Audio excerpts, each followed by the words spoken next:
안녕하세요. 굿모닝 대박 예감 박미라입니다. 간밤 뉴욕 증시가 하루 만에 소폭 상승했습니다. 마리오 몬티 이탈리아 총리의 사퇴 의사로 유로존 국가들의 위기감이 고조되기도 했지만 재정절벽 협상에 대한 기대감이 지수를 끌어올렸습니다. 지난 주말 오바마 대통령과 베이너 하원 의장의 회담에서 이 합의 가능성을 봤다라는 게 공통된 의견이기도 했죠. 잠시 후에 이 내용 살펴봐 드리겠습니다. 또 경제 지표는 한산한 가운데 주요 이벤트를 앞둔 관망 심리도 이어지고 있는데요. 주요 이슈들 점검해드리도록 하죠. 글로벌 핫 이슈로 다시 돌아오겠습니다.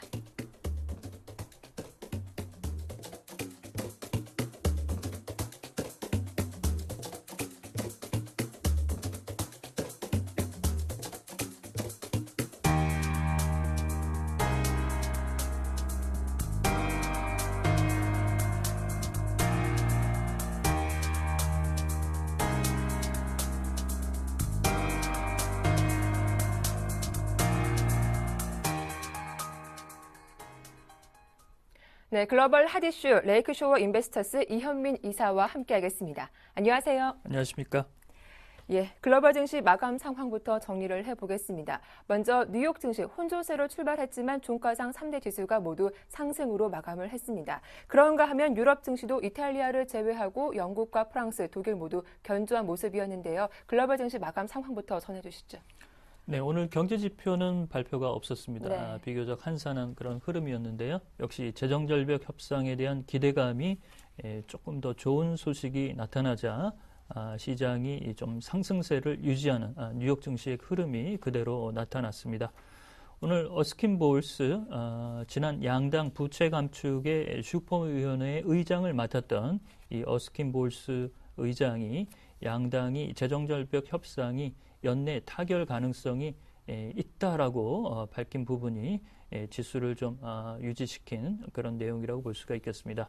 다우가 0.11% 상승한 13,169포인트, 나스닥은 0.3%가 상승했습니다. 2,986, S&P 500 지수도 소폭 상승했습니다. 0.03%가 상승한 1,418로 마감을 했습니다. 그리고 오늘 뉴욕 증시는 이제 우리 시간으로는 이제 내일부터 열리게 되는데요. 뉴욕 시간으로는 오늘부터 내일까지 연방공개시장위원회에서 시장의 추가적인 국채 부양, 국채 매입의 부양 카드 이런 부분에 대한 기대감도 좀 남아 있다라고 볼 수가 있겠습니다. 다만 애플 주가는 오늘도 0.64%가 하락했는데요. 제프리 그룹이 애플의 주가 전망을 조금 하향한 것이 악재성 요인이라고 볼 수가 있겠습니다. 오늘 유럽 증시는 영국과 프랑스, 독일은 모두 강보합세를 유지를 했습니다. 다만 이탈리아 MIB 지수가 2.2%나 급락한 흐름이 나타났는데요. 이탈리아는 현재 10년 만기 국채 수익률이 빠르게 올라가고 있고 이탈리아 몬티 총리가 사임한 이후에 증시에서도 현재 악재성 요인으로 작용이 된 그런 흐름이라고 볼 수가 있겠습니다. 네, 이어서 주요 이슈들 하나씩 점검을 해보겠습니다. 지난 주말 오바마 대통령과 존 베이너 하원 의장이 백악관에서 비공개 회담을 가졌다라고 하는데 이 합의 가능성을 좀 봤다고 하죠. 그렇습니다. 이 비공개 회담이 네. 있고 나서 그 이후에 이제 언론에 비공개 회담이 있었다라고 이제 발표가 되는 것을 보면 네. 현재 민주당과 공화당이 이 재정절벽 협상에 대한 물밑 접촉이 의외로 활발할 수 있는 그런 흐름을 보여준다라고 볼 수가 있겠습니다. 존 베이너 그 하원 의장과 오바마 대통령이 20일 만에 지난 9일 날 오바마 백악관 회동을 가졌는데요. 가시적인 성과는 없었지만 변화 가능성은 조금씩 나타나는 것으로 보입니다. 또한 공화당 내에서도 현재 시간을 끌면 끌수록 대선에서 오바마 대통령이 승리했기 때문에 부자 증세 정책에 미국의 국민들이 손을 들어준 것이다라는 여론에 공화당이 시간을 끌면 끌수록 불리하게 전개될 수 있다는 측면, 이런 점에서 연내 협상도 타결이 가능하다면 공화당의 이익을 최대한 가지고 있는 상황에서 타협점을 찾는 것도 괜찮은 방식이지 않느냐라는 공화당 내의 입장들도 조금씩 나오는 그런 흐름이라고 볼 수가 있겠습니다. 특히 공화당의 오늘 밥 코커 상원 의원은 증세에 어느 정도 좀 타협을 해줄 필요가 있다라고 공개적으로 좀 증세에 대한 언급이 있었고요. 지난 10명의 공화당 의원들이 여러 옵션에 대해서 문을 열어줄 필요성을 타진한 점, 이런 점이 존 베이너 하원 의장이 다소 현재 여론에서는 코너에 몰리는 그런 흐름이라고 볼 수가 있겠습니다. 네. 이어서 유럽 쪽 소식도 점검을 해보겠습니다.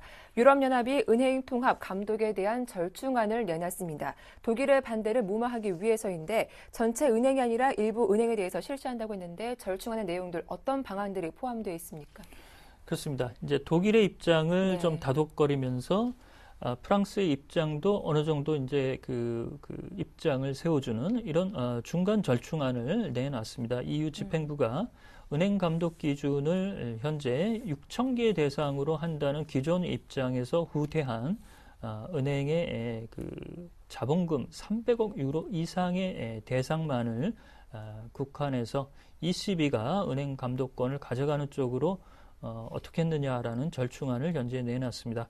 독일은 25개 내지 60개 대형 은행만으로 국한하는 부분을 현재 상정하고 있고, 프랑스가 6,000개 EU 유로존의 은행들을 모두 망라한 내용을 ECB가 감독권을 가져갈 것을 현재 주창하고 있는 상태입니다. 이런 부분에서 EU가 중간 단계의 절충안을 내놓은 것으로 볼 수가 있겠습니다. 이 내용은 지난번 EU 재무장관회에서 불발이 됐기 때문에 12일 날 EU 재무장관회에서 다시 이 절충안을 가지고 논의할 현재 예상입니다. 이 내용이 만약에 절충안이 합의가 될 경우 13일과 14일 열릴 EU 정상회담에서 이 감독 대상의 내용이 이제 발표될 것으로 보이는데요. 내년 가을 독일이 총선을 앞두고 있고 특히 저축은행과 소형은행에 대한 감독 권한을 독일의 분데스방크가 가져가길 원하고 있기 때문에 독일이 반대하지 않는다면 프랑스 입장이 어떻게 나오느냐에 따라서 이 절충안의 합의안도 나올 수 있는 여지는 좀 있다라고 볼 수가 있겠습니다. 네. 이어서 어제도 저희가 살펴봐 드린 내용이기도 한데요. 이탈리아 몬티 총리가 사임 의사를 밝히자 이탈리아의 국채 수익률이 상승하면서 불안감이 이어지고 있습니다. 몬티 총리 사임의 파장 어떻게 보고 계신가요? 그렇습니다. 10년 만기 국채 수익률이 하루 만에 21bp나 오르는 등 이탈리아의 국채와 관련된 부분은 유로존 위기 상황에서는 크게 나타나지 않는 쪽이었는데요. 어제 10년 만기 국채 수익률 이탈리아의 내용이 21bp가 상승한 4.78%, 5%를 곧 넘길 수도 있다는 내용으로 현재 나오고 있습니다. 이렇게 이탈리아 몬티 총리가 조기에 사임 의사를 밝힌 것은 어제도 잠깐 말씀드렸듯이 이 자유국민당의 전 총리였던 실비오 베를루스코니 총리가 다시 총리직에 도전하겠다는 의사를 표명하면서 올해 4월 말에 의회 해산이 예정이 되었지만 이를 앞당겨서 몬티 총리가 사임하겠다는 의사를 밝혔습니다. 이는 몬티 총리의 지지 기반이 이 실비오 베를루스코니의 지지 기반인 자유민주당의 그 영향을 크게 받고 있다라는 점에서 풀이할 수가 있겠습니다. 이런 부분에서 오늘 유럽 증시가 상승세를 유지했지만 독일의 귀도 베스트벨레 외무장관은 현재 이탈리아의 개혁 의지가 다소 축소되거나 후퇴될 수 있다는 우려를 표명을 했고요.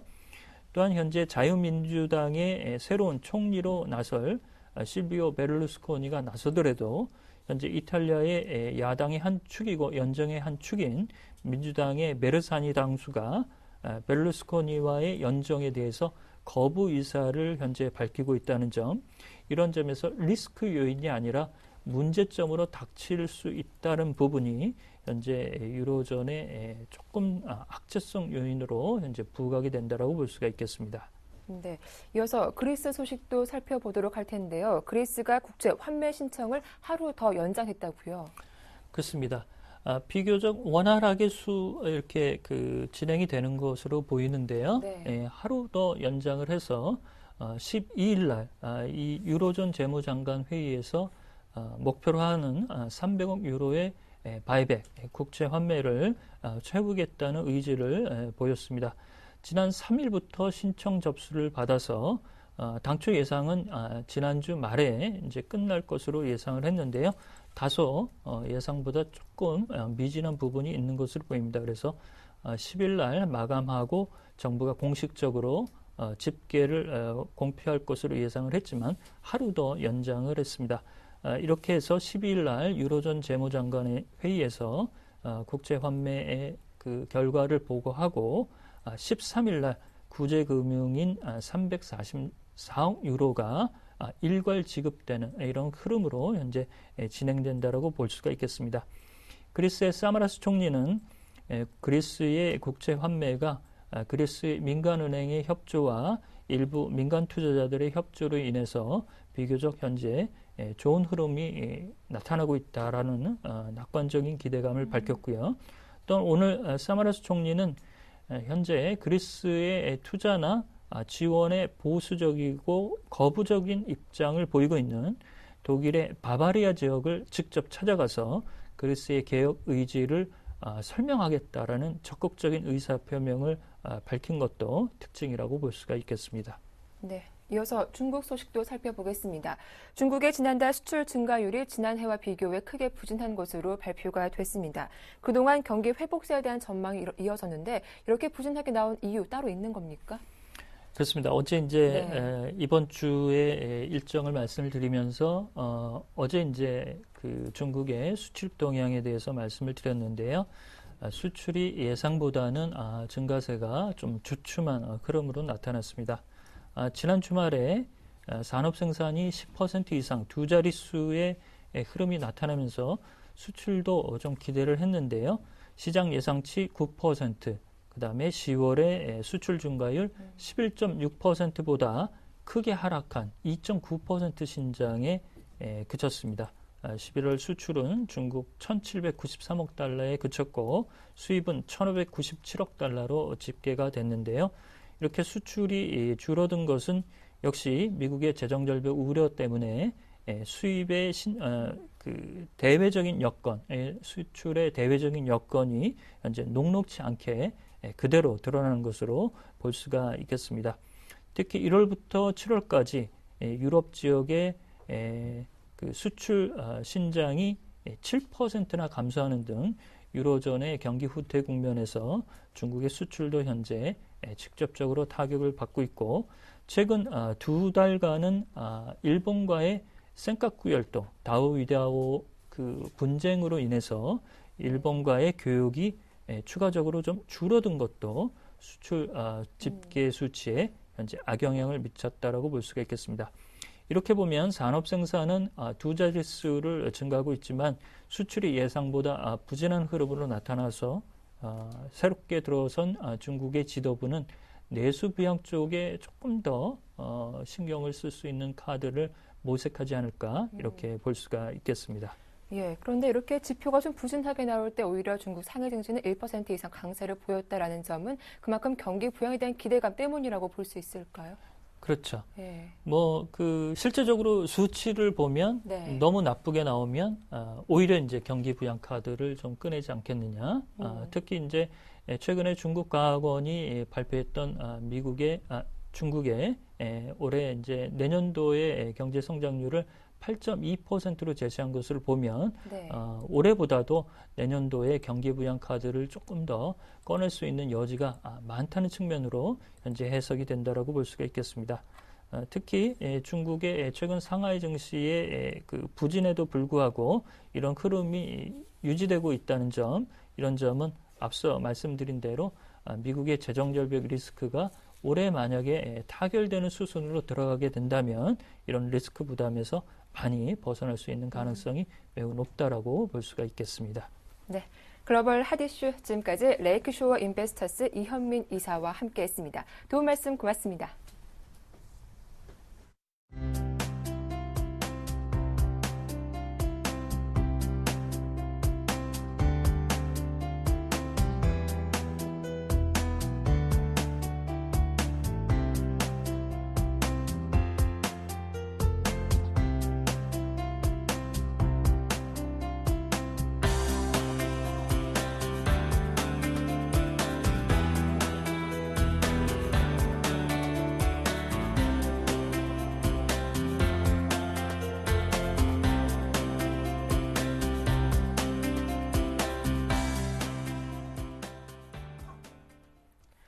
네, 어제장 국내 증시 마감 상황과 주요 이슈들 점검해 보겠습니다. 오늘 순서는 유진투자증권 압구정 지점의 정승현 과장과 함께하죠. 안녕하세요. 네, 안녕하세요. 예, 먼저 어제 국내 증시 코스피 지수가 나흘 만에 약 보합권에서 거래를 마쳤습니다. 현물 쪽에서는 외국인의 러브콜이 꾸준히 이어지고 있지만 만기를 앞두고 나온 선물 매도에 오후장 들어서 상승폭을 좀 반납하기도 했는데요. 자세한 코스피 마감 상황부터 정리해 주시죠. 네, 어제 코스피 흐름 사실 외국인의 그 현물에 대한 매수세 계속 꾸준히 이어지고 있다라는 부분들은 어느 정도 시장에 긍정적인 요인을 제공하고 있다라는 부분, 뭐 그런 부분으로 어제 뭐 한 소폭이나마 하락하는 마감으로 했습니다만 뭐 긍정적인 흐름을 이어갔다라고 평가할 수 있을 것 같고요. 일단 뭐 전체적으로 삼성전자에 대한 뭐 시장의 관심 상당히 지속적으로 꾸준히 이어지고 있는데 삼성전자 어제도 역시 고점을 경신하면서 끝난 흐름 보여줬고요. 그리고 뭐 자동차주 최근에 뭐 여러 가지 연비 과정 문제라든지 뭐 원달러 환율 문제 뭐 이런 부분들 때문에 약세 흐름을 이어가다가 어제 외국인과 뭐 기관의 매수세 꾸준히 최근에 유입되는 그런 모습으로 전체적으로 삼성전자 자동차주가 강세를 보였다라고 보여주고 있고 결국 뭐 삼성전자와 자동차 그 시총이 큰 비중이 높은 그 업종들이 이제 상승을 했기 때문에 타 업종들은 상대적으로 약세 흐름을 이어갔다라는 부분들, 뭐 화학이라든지 뭐 그리고 조선 그리고 뭐 건설 이런 업종들은 하락세로 마감하는 그런 흐름을 보여줬고요. 그리고 이제 내일 모레 있을 선물 옵션 동시 만기 뭐 이런 부분들 때문에 뭐 아까 앵커분께서도 말씀하셨지만 그 이제 선물에서는 외국인의 이제 매도세가 나오게 됐죠. 이런 부분들은 결국에는 뭐 이틀 앞둔 선물 옵션 동시 만기에 의해서 나오는 매물 출회다라고 볼 수 있을 것 같고요. 일단 선물 옵션 동시 만기까지 사실 박스권 1970 정도 상단으로 보고 있는데 그 정도의 돌파 여부 어제 시장에서 어느 정도 상승세를 이어가다 미끄러지는 모습을 보여줬기 때문에 그런 부분들 뭐 앞으로 흐름들이 예측 가능한 모습이다라고 볼 수 있을 것 같습니다. 네, 어제장에서도 이렇게 전차 군단의 강세가 이어지기도 했습니다. 이 매매 동향을 보니 외국인이 여전히 계속 삼성전자만 꾸준히 매수해주고 있더라고요. 이런 매매 동향 좀 자세하게 정리해 주시죠. 네. 어제 그 외국인의 삼성전자 로컬 꾸준히 이어지고 있다라는 부분들 사실 외국인의 그 삼성전자에 대한 사랑은 언제 그칠지 모를 정도로 꾸준히 이어지고 있습니다. 어제도 역시 외국인은 삼성전자를 921억 정도 샀고요. 그리고 SK이노베이션 어제 상승 흐름을 이어갔죠. 뭐 그런 부분들 결국에는 외국인의 수급에 의해서 올라갔다라는 부분들을 해석할 수 있을 것 같고요. SK이노베이션 145억 외국인이 샀습니다. 그리고 현대모비스 134억, 그리고 KT 122억, SK하이닉스 116억. 결국에는 외국인이 샀던 업종들은 대부분 강세를 보였다라는 부분들. 그리고 기관은 SK하이닉스를 가장 많이 샀고요. 그리고 현대차, SK텔레콤, 그리고 GS, NC소프트 위주로 샀습니다. 결국에는 그 최근에 NC소프트도 낙폭이 상당히 컸었습니다만 기관의 매수세에 의해서 그 저가 매수세 유입 뭐 이런 부분들로 4% 넘는 상승률을 보여줬다라고 보여주고 있고요. 그리고 외국인은 가장 많이 판 종목은 GS를 많이 팔았습니다. 그리고 현대차도 103억 정도 팔았고요. 그리고 오리온, 아모레지 그리고 NHN 순으로 매도를 했고 기관은 결국에는 그 외국인이 가장 많이 산 업종을 매도를 했다. 결국에는 삼성전자를 842억 정도 매도를 했고 그리고 호남석유, 현대중공업 그리고 삼성화재, 대한항공 순으로 매도 순위를 나타냈습니다. 네. 이어서 코스닥 마감 상황도 살펴보겠습니다. 코스닥 지수 빨간불이 들어오긴 했지만 상승폭이 1포인트도 채 못 미치는 그런 결과가 나오기도 했죠. 제자리 걸음을 이어가고 있는데 코스닥 마감 상황도 살펴볼까요? 네, 사실 지금 최근에 코스피 시장이 강하다 보니까 아무래도 코스닥 시장은 상대적으로 약세 흐름을 이어가고 있다는 부분들. 최근에 전체적인 시장 흐름 자체가 한쪽이 약하면 한쪽이 강하고 한쪽이 강할 때 뭐 한쪽이 약한 그런 모습을 상대적으로 보여주고 있는데 코스닥 외국인 뚜렷한 주체가 없었습니다. 외국인과 기관 매도 축소 뭐 이런 부분들 때문에 상승 마감을 했습니다만 결국에는 뚜렷한 매수 주체 없이 지지부진한 흐름을 이어줬다라고 해석할 수 있을 것 같고요. 그리고 어제 그 네오이즈 3인방들 사실 뭐 게임주 사실 최근에 모바일 게임주와 그 온라인 게임주들 상당히 흐름이 부진했다라고 시장에서 평가가 되고 있는데 어제 이제 네오이즈 같은 경우에는 개별 호재, 그 크로스파이어 계약 연장 소식에 따라서 세 종목 모두 상한가를 기록하는 모습을 보여줬고요. 그리고 어제 휴대폰 부품주와 그리고 AM, OLED 이런 부분들 관련해서는 아직까지 IT의 매기는 아직까지 남아있다라는 부분들을 확인시켜줬습니다. 결국에는 그쪽 업종들 강세 흐름 꾸준히 이어가는 모습을 보여줬고요.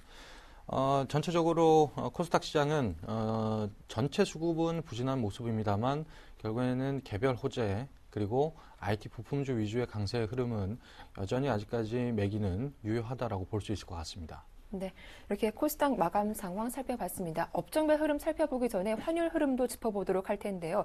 어제 원달러 환율이 15개월 만에 심리적 방어선인 1,080원이 무너지면서 1,079원의 종가를 형성하기도 했습니다. 수출 기업도 부담 느낄 것 같은데 환율 하락세 좀 언제까지 이어질까요?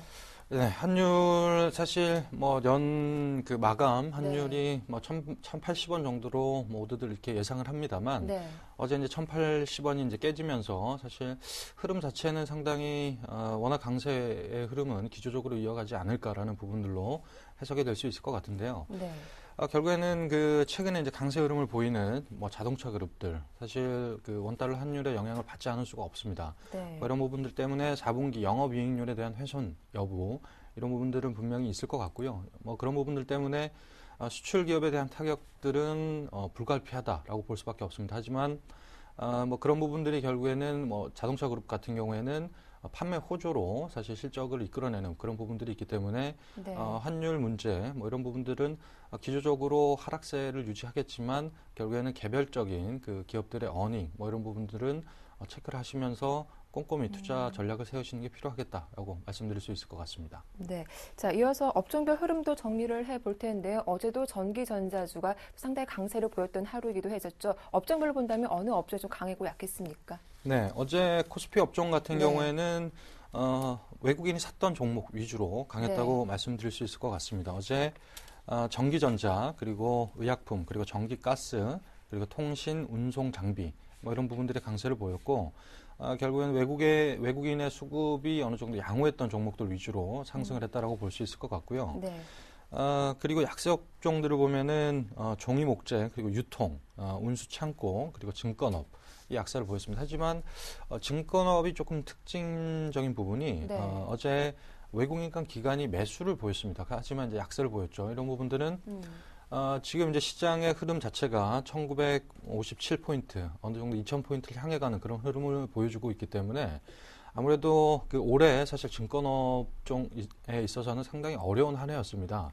거래 대금도 감소를 했고요. 그리고 여러 가지 IPO 시장이 얼어붙으면서 상당히 힘든 한 해를 보냈는데 이제 내년에 대한 기대감들이 어느 정도 2000포인트를 넘어가면서 내년에 증시 전망이 골드만삭스 같은 경우에는 2,400 정도 이렇게 예상을 하면서 내년의 증시 화랑을 예상하는 그런 증거사들이 많기 때문에 그렇게 된다라고 하면 거래 대금이 어느 정도 증가할 가능성이 있다라는 부분들로 인해서 어느 정도 외국인이 저가 매수 유입을 어제 보여줬다라는 부분들로 일정 부분 해석할 수 있다라고 볼 수 있을 것 같습니다. 네, 이렇게 코스피 업종별 흐름에 대해서 전반적으로 살펴봐 주셨습니다. 이어서 코스닥의 업종별 분위기도 확인해 보시죠. 네, 일단 코스닥 업종 사실 지금 가장 그 지지부진한 흐름 때문에 개인 투자자 여러분들께서 코스닥에 몰려 있는 그런 종목들이 상당히 많을 듯 보여지는데요. 일단 어제 강세 업종들을 보면 금융 오락문화 그리고 IT, 소프트웨어, 디지털 콘텐츠 업종이 강세를 보였습니다. 아무래도 이제 IT 업종 이런 부분들에 대한 강세의 흐름이 꾸준히 이어지고 있다라는 부분들, 우리 휴대폰 부품주 위주로 강세 흐름 이런 부분들은 아직까지 연말까지 그 IT에 대한 그 외국인의 관심 이런 부분들이 꾸준히 이어지고 있기 때문에 아무래도 상대적으로 쏠림 현상, IT에 대한 쏠림 현상들은 지속적으로 이어지지 않을까라는 부분들을 해석할 수 있을 것 같고요. 어제 코스닥 약세 업종들을 보면 건설, 그리고 통신, 방송 서비스, 그리고 운송, 화학, 그리고 비금속 업종 이런 부분들이 약세를 보였습니다. 아직까지 그 경기 민감주라든지 건설주, 화학 이런 부분들은 시장의 어떤 그 모멘텀을 찾기가 아직 부족한 부분이 아니냐 이런 부분들로 약세의 흐름을 그런 쪽으로 해석할 수 있을 것 같습니다. 네. 자, 이어서 선물 옵션 동시 만기일까지 한 이틀 정도 남기도 했습니다. 최근 들어서 장이 일부 대형주 위주로 오르다 보니까 따라가기가 힘든 부분도 이어지고 있는데 오늘 어떤 전략이 좀 필요할까요? 네, 오늘 전체적인 시장 분위기, 만기에 대한 전략들이 상당히 필요할 것 같다라는 부분들로 해석할 수 있을 것 같은데 일단 전체적인 오늘의 전략, 전체적으로 나쁠 것도 없지만 좋을 네. 것도 없다라는 시장으로 해석을 할 수 있을 것 같습니다. 일단 만기에 대한 부담감이 사실 존재하죠. 일단 이틀 남은 선물옵션 동시 만기, 외국인의 포지션이 상방으로 구축이 돼 있긴 합니다만 그런 부분들이 이제 만기 이후가 사실 문제가 되죠. 시장이 만기만 되고 그 이후에는 시장이 열리지 않는 그런 시장이 아니기 때문에 네. 일단 만기 이후에는 사실 차익 매물이 나올 가능성이 높습니다. 일단 매수차익 잔고에 대한 부담 분명히 있고요. 아무래도 롤오버 가능성은 상당히 높겠지만 배당까지 그런 부분들은 이어갈 가능성이 높지만 아무래도 차익 매물에 대한 우려감은 상당히 필요하다라는 부분도 해석했을 때 어떤 고점을 경신하는 종목들에 대한 추격 매수보다는 아직까지 불확실성 여부가 상당히 많이 남아있기 때문에 어느 정도 눌림목 매수, 저가 매수의 유입이 상당히 필요한 전략이다라고 말씀드릴 수 있을 것 같습니다. 네, 지금까지 유진투자증권 정승현 과장과 함께했습니다. 오늘 도움 말씀 고맙습니다. 네, 감사합니다. 네, 이어서 샘플러스 김형근 전문위원과 어제장 이슈들 자세하게 정리해보겠습니다. 안녕하세요. 네, 안녕하세요. 예, 역시 시장의 관심은 IT죠. 삼성전자가 또다시 신고가를 경신하기도 했었는데요. 관련 부품주에 대한 관심도 커지고 있다고요? 예, 그렇습니다. 전일 삼성에서 2조 원 규모의 OLED 장비 발주하는 이러한 부분이 좀 발표가 됐는데요. 관련해서 최근에 사실 지난달이었습니다. 11월 달부터 저점을 좀 형성하고 좀 상승을 시도하고 있는 OLED 관련주들이 사실은 눈에 좀 띄고 있었는데요. 약간의 이제 조정 구간 이후에 확인 이후에 다시 한번 재차 상승을 좀 기대를 하고 있는데 현재 상태에서도 상당히 견조한 그런 흐름들을 좀 보여주고 있습니다. 삼성 디스플레이가 그동안 좀 지연됐던 OLED 투자를 좀 재개한다는 부분, 이러한 부분에 좀 의미를 좀 둘 필요가 좀 있을 것 같습니다. 총 한 2조 원 규모의 증설 투자에 대한 장비 발주가 좀 시작이 됐다는 거죠. 그렇다면 장비 업계에 대해서 그동안 좀 발주가 지연되면서 실적이 좀 좋지 못했던 이런 장비 업계에 대해서 그런 좋은 호재가 될 거라고 좀 판단을 하고 있습니다. 그 관련해서 SFA 같은 경우가 1,500억대 그러한 발주를 공시를 좀 했고요. OLED 라인에 들어가는 물류 장비를 수주를 하게 됐고요. 또 원익 IPS 같은 경우도 건식 식각 장비죠. 주변의 불필요한 부위를 깎아내는 그런 드라이 해처라는 그러한 또 장비를 한 200억 원대 규모 장비 공급 체결을 하게 됐습니다. 이러한 장비 수주에 대한 부분들이 서서히 나온다는 부분은 앞으로 추가적인 이러한 또 수주를 좀 기대를 좀 해볼 수 있을 것 같고요. 지난 7일 같은 경우에도 관련주들 ICD라든가 HB 테크놀로지라든가 이러한 종목들이 또 200억대 그런 장비 수주를 발표를 했었습니다. 이렇게 차근차근 이러한 장비 업체들의 수주 소식들이 나온다는 건 앞으로 이러한 투자 부분, 재개되는 부분에 상당히 좀 관심을 좀 가질 필요가 있는 투자자 입장에서 그러한 시기가 아닌가 판단을 하고 있습니다. 이러한 장비 위주의 발주를 좀 시작으로 해서 내년 초까지 해서 OLED 관련 증착이라든가 봉지 장비라든가 촬영 장비, 검사 장비 이런 추가적인 발주가 계속해서 이어질 거라고 전망이 되고 있습니다. 그동안 우리가 시장에서 좀 약간 지연되었던 OLED에 대한 부정적인 그런 견해가 약간 해소가 되고 앞으로 중장기적인 성장에 대한 가능성 이 부분으로 좀 기대감으로 좀 바뀌어가고 있는 그러한 구간이라고 판단이 듭니다. 관련해서 이제 SFA라는 종목을 좀 점검을 해볼 텐데요. 올해 이제 LCD 투자 감소 그리고 OLED 수주 자체가 좀 공백이 나타나다 보니까 신규 수주 자체가 전년 대비해서 30% 이상 감소가 됐습니다. 동사 같은 경우. 그래서 연초 대비해서 주가를 확인해 보면 연초 대비해서 30% 이상 좀 하락을 한 모습이죠. 최근에 약간의 반등이 좀 나오면서 그러한 하락폭은 좀 줄어들고 있는 모습이지만 연초 대비해서 상당히 좀 하락을 좀 많이 한 그런 모습입니다. 이 부분은 이제 4분기 때 OLED 투자 지금 재개되고 있는 이러한 부분과 또 LCD 중국 공장들의 투자가 좀 시작이 되면서 앞으로 좀 수주에 대한 그러한 모멘텀이 주가에 좀 작용이 될 거라고 판단을 하고요. 4분기 매출액이나 영업이익 같은 경우는 전년 대비해서 좀 감소하게 됩니다. 아까 말씀드린 대로 그런 신규 수주 자체가 많이 줄었기 때문에 전년 대비해서는 상당히 감소하지만 4분기 그런 매출액, 영업이익은 전분기 대비해서는 상당히 좀 큰 폭의 증가를 보여줄 거라고 판단을 하고 있습니다.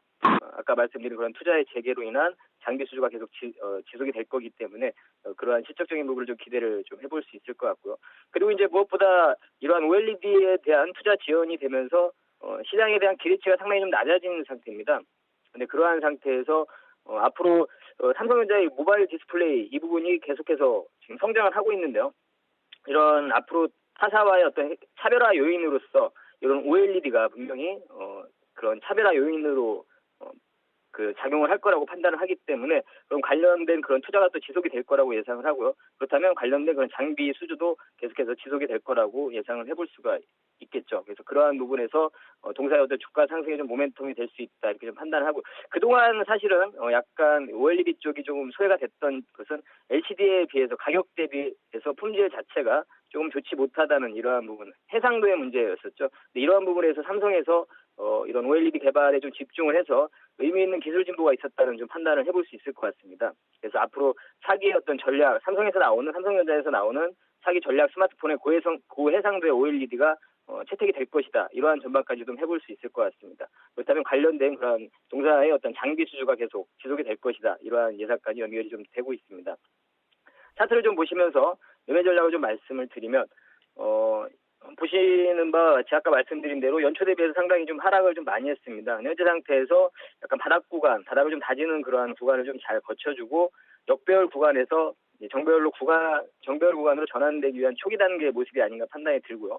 주봉에서도 보시면 이러한 하방 경직을 좀 확인을 해주는 모습이고 월봉에서도 이러한 지지 라인을 잘 지켜주는 그러한 모습으로 판단이 듭니다. 수급적인 부분을 좀 확인을 해봐도 최근에 외국인들의 수급이 계속 유입이 되고 있는 부분도 동사의 주가에 좀 긍정적인 면으로 판단을 해볼 수 있을 것 같습니다. 매수가를 제시해드리면 매수가는 46,050원 전일 종가를 제시해드리고요. 목표가는 52,500원, 수저가는 43,000원 제시해드리도록 하겠습니다. 네, 이 OLED의 성장 가능성을 기대해보며 오늘의 관심 종목으로 SFA를 말씀해 주셨습니다. 도움 말씀 고맙습니다. 예, 감사합니다. 지금까지 샘플러스 김형근 전문위원과 함께했습니다.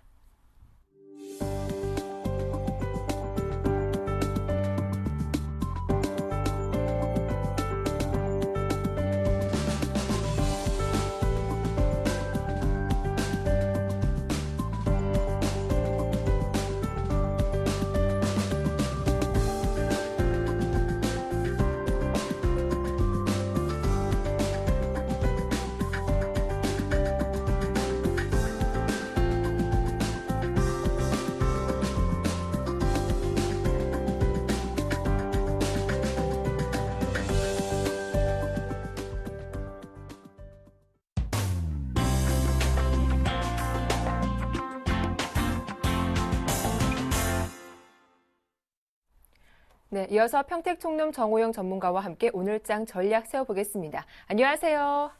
네, 안녕하세요. 예, 어제 코스피 지수가 장 초반에는 1970포인트 터치하고 이후 종가상 좀 밀리면서 마감을 했습니다. 이렇게 1950포인트를 중심으로 한 혼조 흐름 언제까지 이어질까요? 아마도 최소한 오늘 길면은 이번 주 안에 결정이 될 것 같습니다. 네. 제가 아침 방송을 지난 5월 7일부터 시작을 했거든요. 네. 그런데 이 단기하고 중기 제가 자막을 준비하면서 단 한 글자도 고치지 않고 보낸 게 오늘 처음입니다. 네. 그래서 단기하고 중기는 제가 더 이상 드릴 말씀이 없습니다. 무슨 얘기냐면 결국 단기는 1950선 전후에서 혼조세 나타나다가 여기서 올라가면 조금씩 올라가고요. 내려가면 팍 내려갈 거고요. 중기는 어제 전달했던 내용하고 더 이상 크게 바뀔 게 없어요. 무조건 1975, 1925 이것만 보시면 됩니다. 그래서 같은 이야기를 반복할 수밖에 없는데요. 쉽게 돌파되거나 이탈되기가 어렵기 때문에 제가 그렇다고 그랬잖아요. 그래서 일단 단기적으로는 큰 의미가 없습니다. 지금은 단기가 의미가 있는 게 아니라 어떻게 보면 중기인데요. 종가 기준으로 1975가 넘어가면 이게 어디까지 거품이 나오든 일단 간다고 보시면 되고요. 1925가 깨지면 다시 한번 하락하겠구나 이렇게 생각하시면 무리가 없다는 거고요. 그리고 이제 최근에 왜 지수가 올라가는지 다 아시잖아요. 삼성전자가 전기전자 올리고 전기전자가 다시 코스피를 올리는 이런 양상인데 오늘은 이제 전체적인 업종 그리고 이제 삼성전자에 대해서 특히 꼭 한 말씀을 좀 드릴게요.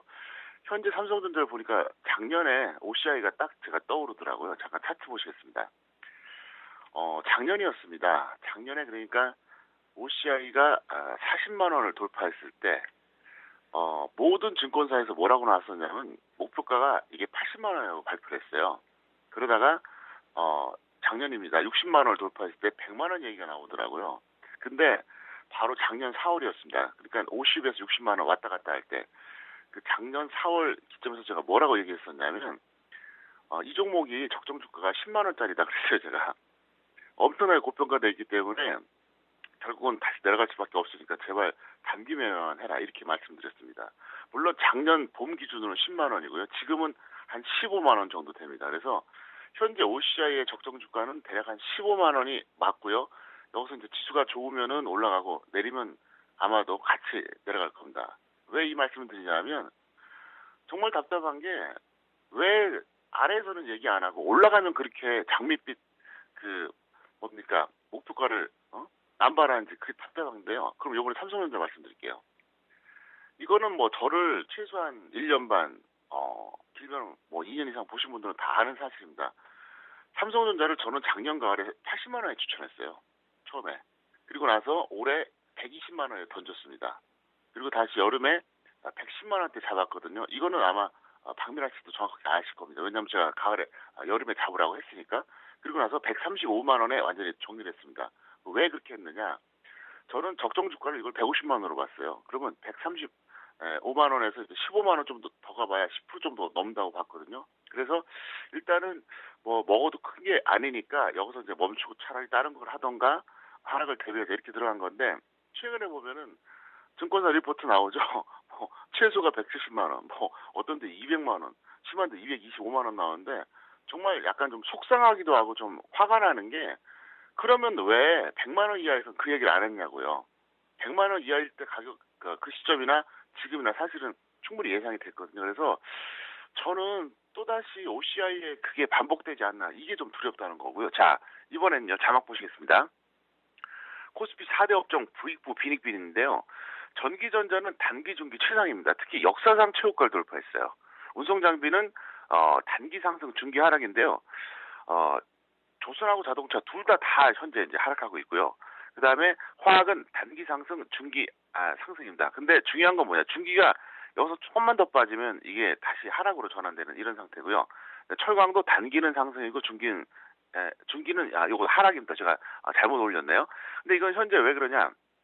가치, 수급, 모멘텀 세 개 다 하나도 없어요. 이게 무슨 말이냐면 지금 철저하게 전기전자 하나만 좀 간다고 보시면 되겠고요. 그 다음에 제가 이제 코스피 지수로 환산해갖고 한번 4대 업종 지수를 한번 만들어봤습니다. 만들어봤더니 코스피가 지금 1950 아닙니까?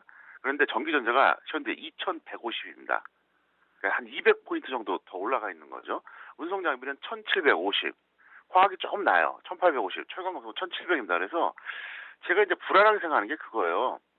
미국이 올라가고 삼성전자가 올라가서 현재 이제 계속 좋은 상태인데 전반적으로 상승해주면은 예를 들어서 전기전자가 휘청거려도 이게 받쳐주는데 받쳐줄 게 없다는 거죠. 그래서 제가 여러분들에게 중기 전망을 좀 불안하게 전달해드린 이유인데 어쨌든 앞으로 지켜보기로 좀 하겠습니다. 네, 이번 주까지 혼조 흐름이 이어지고 이후 좀 방향성이 결정될 것이다라고 전망을 해주셨습니다. 이어서 오늘 전략도 세워볼 텐데요. 인버스도 점검해 주신다고요? 네. 뭐 주식 비중이야 뭐 자막을 통해서 이제 확인하시면 되겠고요. 선물하고 이제 코덱스 인버스 신규 대응 전략을 말씀드리겠습니다. 그래서 선물은 260포인트 전후에서 매도 진입하시고요. 5포인트 손절로 대응을 해주세요. 그래서 만약에 거기서 5포인트 더 올라가면 그냥 손절로 해버리시고요. 그게 아니라 내려가면 이제 보유하시면 되겠습니다. 사실 저는 이미 이거를 265포인트에 그 매도를 시켰습니다. 그래서 한 20포인트까지 평가액이었다 지금 한 5포인트 가까이 줄었습니다. 5포인트 정도로 이제 줄었는데 어쩔 수 없이 일단은 신규 전략을 그렇게 해주시고요. 또 마찬가지로 코덱스 인버스도 어제 제가 7,450원의 절반은 정리하자 그랬거든요. 만약에 내려가면. 근데 없는 분들은 7,550원 전에 한번 베팅해 보세요. 만약에 여기서 적중을 하면은 그나마 선물 매도와 코덱스 인버스 매수 못했던 분들에게는 절호의 찬스고요. 만약에 손실 본다 그래도 그게 크지 않거든요. 어차피 개인들이 혼자서 멋대로 매매하면서 뭐 1년에 30%, 뭐 많게는 70% 날리는 사람도 많은데 뭐 이건 뭐 손해 봐봐야 크질 않아요. 그러니까 한번 과감하게 한번 베팅해 보시기를 바라겠습니다. 네, 끝으로 무료 방송에 대한 안내 말씀도 들어보겠습니다. 네, 이번 주 월요일부터 금요일까지 오전 9시에서 오후 3시까지 하는데요. 어제 첫날도 상당히 많은 분들이 오셨는데 오늘부터 더 재밌는 이야기를 많이 전달해 드리니까 많이 참여하시길 부탁드리겠습니다. 네, 오늘 말씀 잘 들었습니다. 고맙습니다. 네, 감사합니다. 지금까지 평택총론 정호영 전문가와 함께했습니다.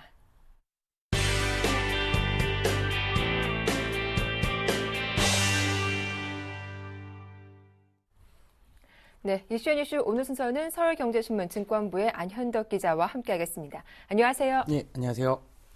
자, 오늘로 제18대 대선이 정확히 8일 앞으로 다가왔습니다. 어제 열린 대선 후보자 2차 TV토론을 열기도 뜨거웠는데요. 각 후보들 어떤 주제를 가지고 토론을 펼쳤습니까? 10일 열린 제18대 대선 후보자 토론에서는 우선 네. 경기 침체 대응책이 화두로 떠올랐습니다. 중앙선거방송토론위원회 주최로 어젯밤 열린 18대 대선 후보자 2차 TV토론회에서는 경기 침체 장기화에 대한 해법을 두고 박 후보는 민생 지원책을, 문 후보는 경제 민주화를 각각 해결책으로 제시했습니다. 박 후보는 가계 부채 문제를 해결하고 부동산 거래를 활성화해 서민의 주머니를 두툼하게 해야 한다며 민생 부담을 덜어줌으로써 서민과 중산층의 소비 여력을 키워야 한다는 논리를 폈습니다. 반면 문 후보는 경기 침체로 인한 국민 고통을 해결하고 성장을 살리는 정책의 핵심은 경제 민주화 일자리라며 재벌 개혁의 목소리를 높였습니다. 토론에 함께 참여한 이정희 통합진보당 후보는 삼성전자 주가가 사상 최고치를 경신했는데도 재벌과 대기업의 위기라고 할 수 있느냐, 어려운 분들은 서민이라며 문 후보의 재벌 개혁론에 힘을 보탰습니다. 네, 역시 이날의 화두는 경제 해법이었는데요. 이외에도 어떤 주제에 대한 토론이 펼쳐졌습니까? 또 다른 핵심 쟁점 중 하나는 네. 경제 민주화였습니다. 세 후보는 모두 공정한 시장 경제 확립을 위해 재벌의 순환 출자 해소와 골목상권 보호, 일감 몰아주기 방지, 재벌 중수의 범법행위 처벌 강화 등이 필요하다는 인식을 나타냈으나 수위와 방법에는 다소 온도차를 보였습니다. 특히 재벌 정책을 둘러싼 견해차가 두드러졌습니다. 박 후보는 대기업 개혁을, 문 후보는 재벌 개혁에 방점을 뒀지만 이 후보는 재벌 해체를 주장했습니다.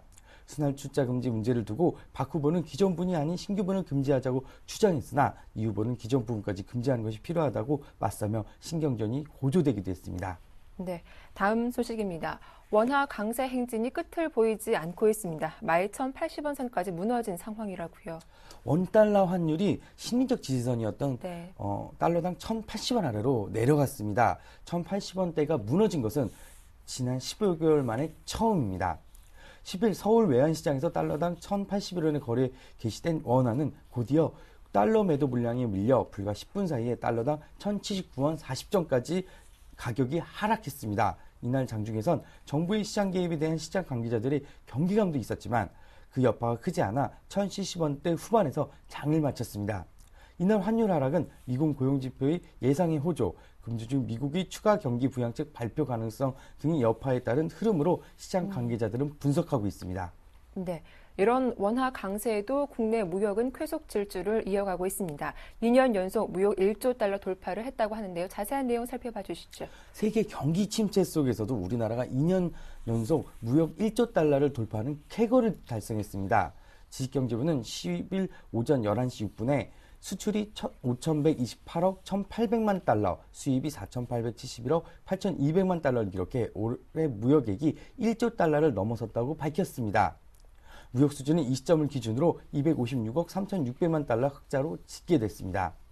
석유 제품과 자동차 부품이 세계 시장에서 선전하고 아세안과 중동으로 수출을 넓힌 결과인데요. 이에 따라 우리나라 무역 규모는 올해 이탈리아를 제치고 영국에 이어 세계 8위로 올라설 전망입니다. 특히 올해 1조 달러 달성은 지난해보다 의미가 크다는 평가인데요. 유럽 재정 위기와 주요국의 경기 둔화로 세계 무역이 전반적으로 감소하는 추세 속에서 선전한 것이기 때문입니다. 다만 올해 무역 규모는 지난해 실적을 갱신하기는 힘들 전망입니다. 무역 1조 달러 달성 시점은 늦었고 올해 12월이 지난해보다 조업일수가 3일 정도 줄어들었기 때문입니다. 네, 다음 소식입니다. 한때 국내 휴대폰 시장을 주름잡았던 모토로라가 한국 사업을 접는다고 합니다. 한국에 진출한 지 24년 만이라고 하죠. 2000년도 중반 네. 모토로라 레이저로 세계 휴대폰 시장을 주름잡았던 모토로라가 내년 2월 한국에서 철수합니다. 지난 1988년 한국 진출한 지 24년 만입니다. 업계에 따른 모토로라 모빌리티 코리아는 직원들을 대상으로 내년 2월 초 한국에서 철수한다는 계획을 발표했습니다. 모토로라는 현재 남아있는 직원들 400명에게 근속연수에 따라 보상금을 지급하고 한국에 판매된 모바일 기기에 대한 품질 보증과 고객 서비스는 계속 제공키로 했습니다. 모토로라는 지난 2004년에서 2006년 레이저 모델이 전 세계적으로 1억 대 이상 팔리며 세계 1위 자리를 차지했지만 2006년 이후 삼성전자, 애플 등에 밀려 어려움을 겪었습니다. 특히 2009년 스마트폰 열풍이 불면서 시장 점유율이 급락했습니다. 시장 조사 기관 가트너에 따르면 2009년만 해도 전 세계 휴대폰 시장에서 모토로라의 점유율은 5%가 넘었으나 올 들어 지난 3분기에는 2%로 추락했습니다. 네, 끝으로 오늘의 주요 일정 전해주시죠. 2차 TV 토론을 마친 박근혜 새누리당 후보는 제주도 서귀포 광장에서, 문재인 민주통합당 후보는 경기도 고양시 동구 파레스타에서 유세에 나서는 등 대선 후보들이 다시 전국을 돌며 민심 잡기에 나섭니다. 또 메르세데스 벤츠 코리아는 웨스틴 조선호텔에서 고객 만족도 향상 계획을 발표하고, 송경식 대한상인 회장은 남대문로 태평양클럽에서 송년 간담회를 개최합니다. 네, 이슈앤 이슈 오늘 순서는 서울경제신문 증권부의 안현덕 기자와 함께했습니다. 도움 말씀 고맙습니다. 네, 감사합니다. 예, 굿모닝 대박 예감 1부 순서는 여기서 마치겠습니다. 저희는 잠시 후 2부로 다시 인사드릴게요. 고맙습니다.